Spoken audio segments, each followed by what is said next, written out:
पूर्वा ने अपने माँ पापा से फ़ोन पर कहा, माँ पापा, मैंने सुना है भाई भाभी भी आपको अकेले छोड़कर विदेश शिफ्ट हो रहे हैं। ये तो गलत बात है, आप अकेले कैसे रहोगे? अविनाश जी बोले, क्यों, ये गलत बात कैसे हुई? उन्हें तरक्की का अवसर मिल रहा है तो जाना ही चाहिए। पूर्वा ने कहा, लेकिन आप दोनों को ऐसे अकेला छोड़कर नहीं जाना चाहिए था। अविनाश जी बोले, पूर्वा बेटा, तुम भी तो विदेश में रहती हो अपने पति के साथ। अगर तुम्हारे भाई भाभी जाए तो क्या गलत है? उधर से पूर्वा बोली, पापा मेरी बात अलग है, मेरी वहाँ नौकरी है।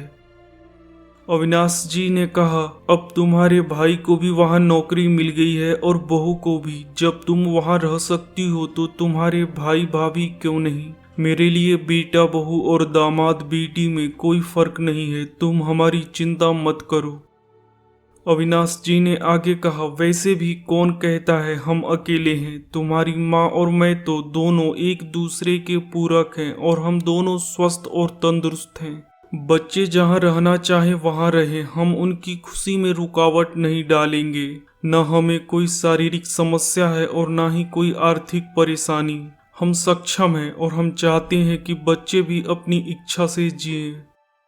हम वो माता पिता नहीं जो अपने बच्चों को ये कहकर रोक ले कि तुम पर हमारे बहुत एहसान है और हमने तुम्हारे लिए बहुत कुछ किया। हम तो बच्चों की खुशी में खुश हैं। हमने अपना जीवन जिया और तुम और तुम्हारे भाई भाभी भी अपनी इच्छा से जियो।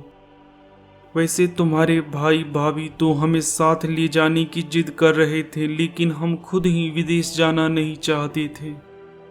पूर्वा की माँ सुजाता जी भी बोली, बेटा, हमारे लिए तुम और तुम्हारे भाई भाभी एक जैसे हैं। हम तो स्वस्थ और चुस्त दुरुस्त हैं। हम क्यों उनकी खुशियों में आड़े आए? तुम्हारे भाई भाभी तो बहुत अच्छे हैं, हमें उनसे कोई शिकायत नहीं। सबसे बड़ी बात, जिसका अंजल जहाँ लिखा होता है वो वहाँ जरूर जाता है।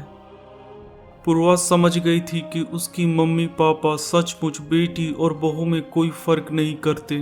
चुपचाप फोन रख दिया पूर्वा ने और भाई भाभी को विदेश में नौकरी लगने की बधाई देने के लिए फोन मिलाने लगी। इसी में उसकी भलाई थी।